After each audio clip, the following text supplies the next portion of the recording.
लखनऊ जाने निकली सैकड़ों आंगनबाड़ी कार्यकर्त्रियां, लेकिन रास्ते में ही पुलिस ने रोक दिया पूरा काफिला। मैदान में बैठ गई महिलाएं, हाथों में मांगों के पोस्टर और शुरू हो गया अचानक धरना प्रदर्शन। सवाल बड़ा है, आखिर क्यों रोका गया प्रदर्शन के लिए जा रही आंगनबाड़ी कार्यकर्त्रियों को।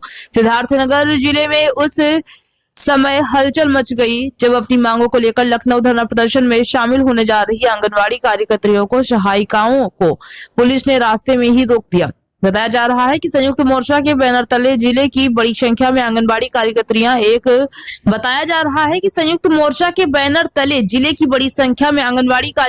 एक दिवसीय धरना प्रदर्शन के लिए लखनऊ जा रही थी, लेकिन डुमरियागंज क्षेत्र में पुलिस प्रशासन ने उन्हें आगे बढ़ने से रोक दिया।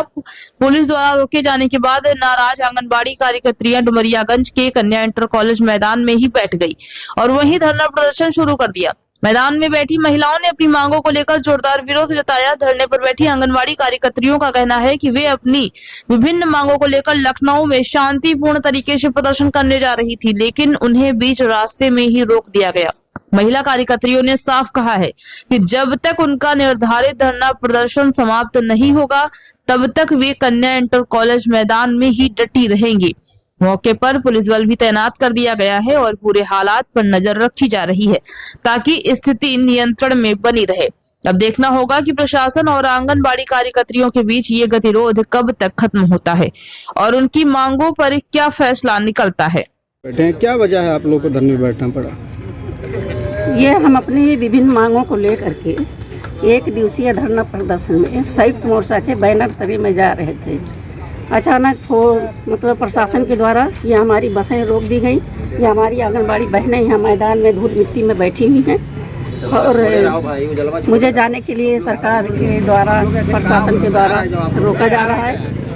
मेरा क्या दोष है? मैं अपनी विभिन्न मांगों को लेकर के राजधानी में जा रही थी। बहुत लंबित मांगें थी जिसमें हमको राज्य कर्मचारी का दर्जा चाहिए था और हमारी आंगनबाड़ी को जो 65 साल के बाद रिटायर हो रही हैं उनको पेंशन लागू करने के लिए और हमारी मानदेय में वृद्धि करने के लिए, जैसे हर कर्मचारी के वेतन में वृद्धि की जाती है उसी तरह आंगनबाड़ी के मानदेय में बढ़ोतरी को लेकर के और योग्यता और वरीयता को देख करके आंगनबाड़ी को प्रमोशन करने के लिए।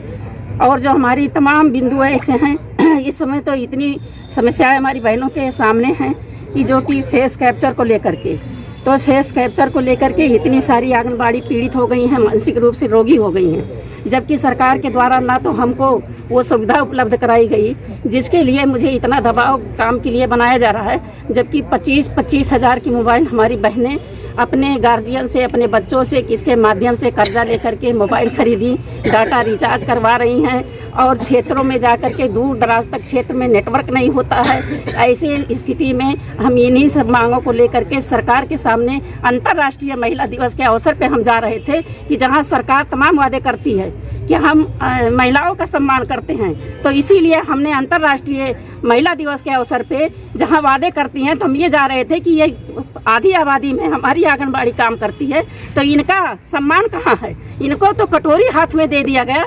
6,000 रुपये पे इतना पीड़ित कर दिया गया आंगनबाड़ी को कि मरने जीने के लिए तैयार हो, अपनी जीवन यापन नहीं कर पा रही, अपने बच्चों को कैसे जिलाएगी।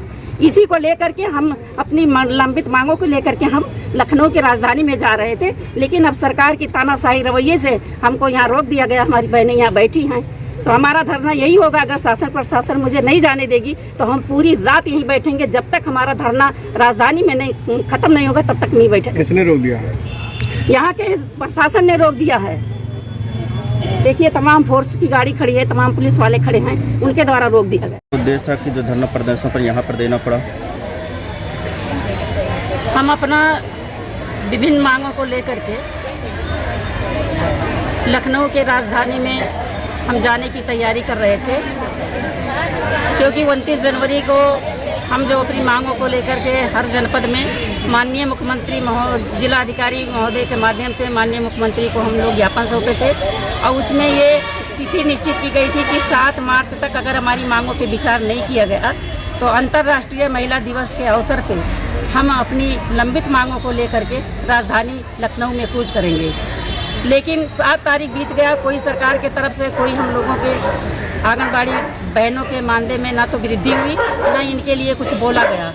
तो इसलिए हम अपनी मांगों को लेकर के 7 तारीख को हम जाने की तैयारी कर रहे थे और अचानक यहाँ के शासन प्रशासन के द्वारा मुझे अरेस्ट कर लिया गया और हमारी गाड़ियाँ में जो बसों में हमारी आंगनबाड़ी बहनें बैठी थी उन बहनों को बाहर निकाल दिया गया और रात भर हमारी बहनें GGIC कन्या इंटर कॉलेज में रात भर पड़ी रहीं। कोई पुरसा हाल नहीं था, कोई पूछने वाला नहीं था। हमको एकदम बिल्कुल बंदी बना करके रखा गया था। रात में कोई व्यवस्था नहीं थी। अगर कोई दुर्घटना हो जाती तो वहाँ कोई देखने वाला नहीं था। ऐसी स्थिति में हम कल पूरी रात गुजार करके और सुबह फिर हम आकर के यहाँ अपनी मांगों को लेकर के फिर बैठे हुए हैं। आज तक कोई शासन प्रशासन के द्वारा कोई सुध नहीं ली गई, जबकि आप लोग के मुख्य मांगे क्या थी रही है इसी की जो अभी तक मांग नहीं गई? हमारी मुख्य मांगे हैं कि हमारी आंगनबाड़ी को सरकारी कर्मचारी किया जाए। अगर सरकारी कर्मचारी सरकार नहीं करती है तो हमारी आंगनबाड़ी बहनों को 24,800 मानदेय वृद्धि की जाए और योग्यता और वरीयता के आधार पे जिनकी सेवा 10 साल हो गई उन बहनों का प्रमोशन किया जाए और जिस तरह से हर कर्मचारी के वेतन में वृद्धि होती है, 1 साल में इंक्रीमेंट लगता है, उसी तरह हमारी आंगनबाड़ी बहनों में हर साल में हमारी आंगनबाड़ी बहनों के मानदेय में वृद्धि किया जाए और जो 62 साल के बाद हमारी बहनों को रिटायर कर दिया जाता है वो खाली हाथ चली जाती हैं। तो हमारा मांग है कि हमारी बहनों को जो रिटायर हो रही हैं उनको एक मुश्त धन 10 लाख रुपया दिया जाए आंगनबाड़ी को और 5 लाख रुपया हमारी सहायिका को दिया जाए। ये हमारा मुख्य मांग था और हमारे जो सरकार के द्वारा हमारी बहनों से तमाम तरह की काम लिए जा रहे हैं। जो एक सरकारी कर्मचारी का काम होता है वो हमारी आंगनबाड़ी से लिया जा रहा है। जो कक्षा 5 और कक्षा 8 पढ़ी लिखी हुई थी उस ज़माने में, आज इनको कंप्यूटर ऑपरेटर की तरह काम लिया जा रहा है। ये जनगणना की ड्यूटी करती हैं, ये BLO की ड्यूटी करती हैं, ये कोरोना की ड्यूटी की हैं। मैंने तमाम सरकार की योजनाओं को लाभ की और उसके बाद आज ये समय चल रहा है कि हमारी बहनों को बिना किसी सुविधा के और बिना किसी ट्रेनिंग के हमारी बहनों से फेस कैप्चर के द्वारा तमाम दबाव बनाया जा रहा है और जिसको सरकार के द्वारा ना तो हमारी बहनों को मोबाइल दी गई, ना उसका डाटा रिचार्ज दिया गया, ना नेटवर्क है गांव क्षेत्र में और उसके लिए दबाव बनाया जा रहा है। हमारी आंगनबाड़ी 6,000 रुपया पाने वाली 25,000 रुपया मोबाइल खरीद करके 500 रुपया हर महीने का डाटा रिचार्ज करके वो कैसे काम करेगी।